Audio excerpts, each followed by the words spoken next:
नमस्कार दोस्तों, मेरा नाम है टेग अर्जुन और आप देख रहे हैं टेग अर्जुन सापकटा यूट्यूब चैनल।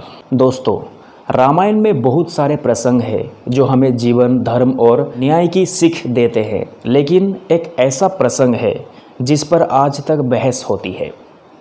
वो है राम द्वारा बाली वध। कई लोग कहते हैं भगवान राम ने बाली को छिपकर मारा, ये तो अधर्म था। तो वही कुछ लोग कहते हैं राम का हर काम धर्म के अनुसार था। तो आज हम इसी विवाद का सच जानेंगे कि आखिर राम ने बाली को छिपकर क्यों मारा। क्या वो अधर्म था या फिर एक राजा का न्याय। तो चलिए कहानी शुरू करते हैं। किष्किंधा के वानर राज्य में दो भाई रहते थे, बाली और सुग्रीव। दोनों में बहुत प्रेम था।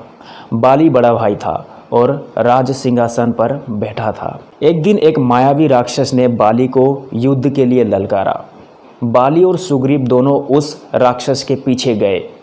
गुफा में भयंकर युद्ध हुआ, रक्त बाहर बहने लगा। सुग्रीव ने सोचा कि बाली मारा गया। वो दुखी होकर वापस लौटा और राज्य की रक्षा के लिए सिंहासन संभाल लिया, यानी कि वो राजा बन गया। लेकिन कुछ समय बाद बाली वापस लौट आया। उसे लगा कि सुग्रीव ने उसे धोखा दिया है। गुस्से में उसने सुग्रीव को राज्य से निकाल दिया और उसकी पत्नी रूमा को अपने पास रख लिया। यहीं से बाली ने धर्म की मर्यादा तोड़ी। उधर भगवान राम अपनी पत्नी सीता की खोज में वन वन भटक रहे थे। वहीं उनकी मुलाकात हुई सुग्रीव से ऋषिमुख पर्वत पर। सुग्रीव ने बताया कि कैसे उसके अपने भाई ने उसे बेघर कर दिया और उसकी पत्नी छीन ली।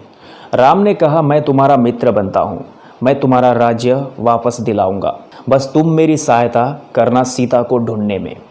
दोनों ने एक दूसरे को गवाह रखकर मित्रता की शपथ ली।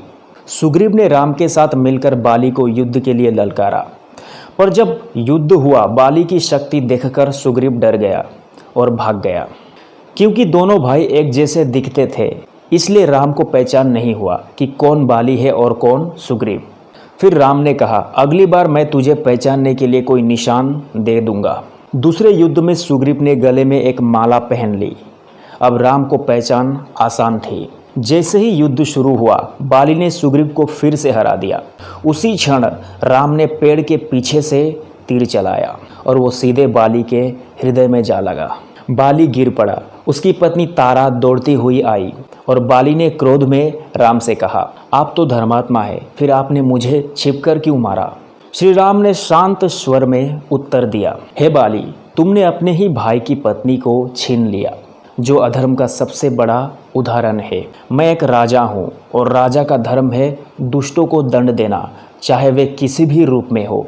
तुम्हारा अपराध समाज के नियमों के खिलाफ था, इसलिए मैंने तुम्हें एक अपराधी समझकर दंड दिया, ना कि दुश्मन समझकर।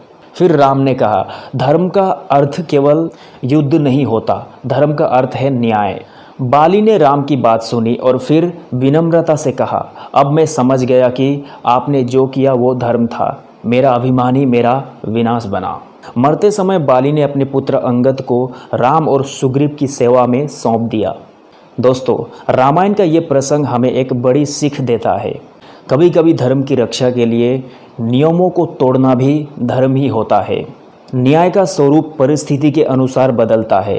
राम ने अगर बाली को सामने से मारा होता तो शायद धर्म का उद्देश्य अधूरा रह जाता। राम का निर्णय भावनाओं से नहीं, राजधर्म से प्रेरित था। और बाली वध हमें ये भी सिखाता है कि अभिमान चाहे कितना भी बलवान क्यों ना हो, एक दिन गिर ही जाता है। तो दोस्तों, अब जब आप अगली बार ये सुने कि राम ने बाली को छिपकर मारा, तो याद रखिए उन्होंने किसी को छल से नहीं बल्कि न्याय से मारा था। कभी कभी सत्य और न्याय दिखने में कठोर होते हैं, लेकिन उनका उद्देश्य हमेशा धर्म की रक्षा ही होता है।